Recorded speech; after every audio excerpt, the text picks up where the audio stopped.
Are you a sheep or are you a wolf? Are you an independent person? Are you truly thinking for yourself? Or is someone else in charge of your mind and your life? Many people would like to imagine that they're free thinking and independent, but really most people just aren't. They're not self-directed. Instead, they're directed by traditions, culture, their parents, religion, and a plethora of other factors. It's time to take your life and your mind back. It's time to become a free thinker. It's time to stop being a sheep and to become a wolf.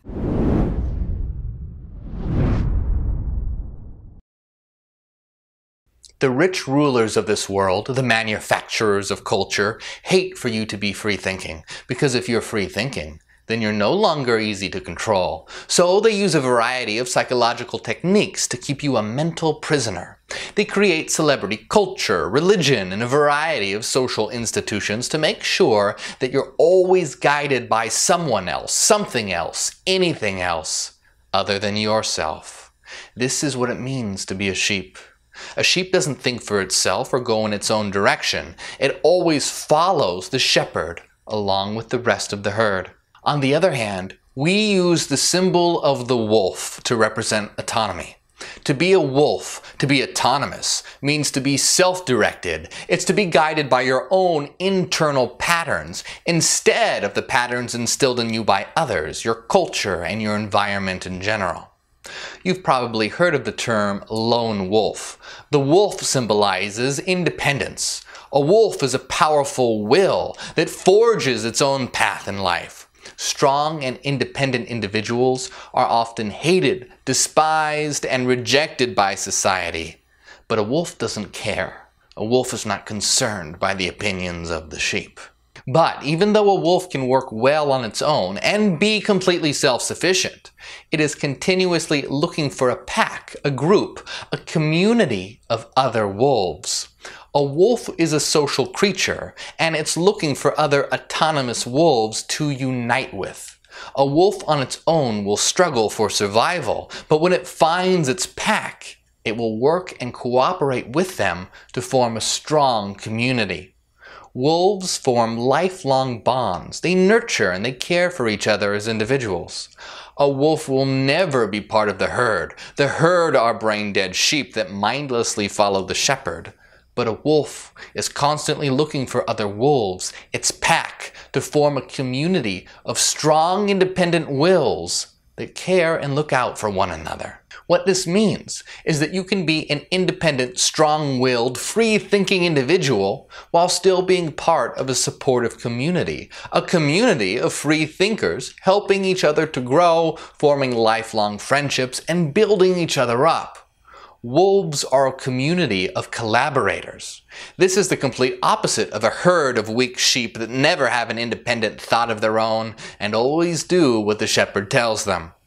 Society at large is made up of sheep being directed by the shepherds of celebrity culture, consumerism, religion, and other conditioning factors. The people of this world are always looking for a master to bow down to. Instead, you should become the master of yourself. You see, the rulers of this world have convinced themselves that they're the good guys. They think that people can't handle the knowledge of what they truly are, of where they are, and what reality is. They look at themselves as the good shepherds that lead the dumb sheep that can't handle the truth. In the Bible, there's a story about the good shepherd that cares for the sheep and protects them from the wolves. In actuality, the sheep have nothing to fear from the wolves. The wolves don't want to damage the sheep, but rather they want to destroy the rule of the shepherd so that the sheep can be free to become wolves themselves. The enemy of the wolves are not the sheep, it's the shepherd. The wolves seek to liberate the flock from the tyranny of the shepherd. You see, this world is in an infantile state. It's filled with people that never grew up. When you're an infant, everything is done for you. Your mother and your father are there to protect you, to give you food, to give you shelter, to coddle you and direct your life. And you live in a system where you're never taught to be free and independent. People today are in an infantile state. They're like big infants. They never grew up. They're still dependent on others thinking for them, telling them what to do and directing their life. Thinking for yourself is not easy. It's difficult, and humans are lazy. They always choose the path of least resistance. They like to take the easy way out.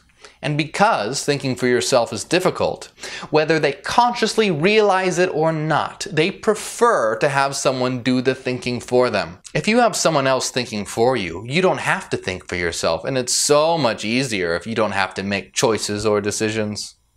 Being free is actually subconsciously frightening to most people. That's why those that follow a mainstream religion bow before a master god, this parental figure, this father figure in the sky that tells them what to do, that thinks for them and lays out life before them. Now they don't have to take responsibility for their thoughts. They don't have to take responsibility for their actions. They don't have to take responsibility for their own lives. Suddenly, everything becomes much easier, and they don't have to think, but in doing so, they're giving up their life because they're no longer living their own life, but rather a life that is dictated to them by someone else. They're living someone else's life. It sounds paradoxical, but most people have to be taught how to think for themselves. You have to train yourself to become a free thinker. People are so used to being told what to do, they're so used to being commanded, they don't know how to tell themselves what to do. Someone might do amazingly in school. They might be a straight A student. But if they were left completely on their own without someone telling them what to do, they wouldn't do any studying. They would just sit on their ass all day. It was only because they had a teacher directly in front of them saying, "You, go read chapters 5, 6, and 7, write a 9-page report, and have it to me by next week." They have to have someone telling them exactly what to do and how to do it. Now, are these people really free, autonomous, intelligent individuals? Not really. They're just really good at following someone else's orders. But they have no capacity whatsoever to follow their own orders. These are exactly the traits of a submissive sheep. To become a wolf, you must train yourself to become the master of yourself. You must strengthen your will. You must strive to become a better individual, regardless if someone is commanding you or not. You need to do it for yourself. And you can start by taking an hour every day to work on some kind of skill to better yourself. Every Hyperion takes at least 1 hour a day, bare minimum, to work on themselves. So select something that might interest you, like graphic design, coding, music, art, studying philosophy, mathematics, science, whatever. Essentially, choose something and become good at it by working on it every day for at least 1 hour. Force yourself to work on it every day. Now, this might be difficult at first, but not only will this help you become better by learning a valuable skill, but you will strengthen your will by fulfilling that hour every day. So take a moment to make that commitment now. Make that intention strong in your mind and will to fulfill it. Learn to become self-sufficient. Cultivate your will. Don't be a docile sheep content to be led around and sheared by the shepherd. The age of the shepherds is ending, and the age of the wolf is here. The point of Hyperionism is to become a free-thinking, autonomous individual while working together in a supportive community. We are the wolves, the outsiders, the outcasts, but we have found our pack. What's it to be? Sheep or wolf? Human or Hyperion? My name is Morgue, herald of the new Hyperion age. Ad Astra, to the stars. Make sure that you like and subscribe, and check out my Patreon for hidden videos. It's about understanding the code of reality. And once you integrate this, once you understand this, once it's firmly cemented in your mind, you will have a shift in conscious awareness.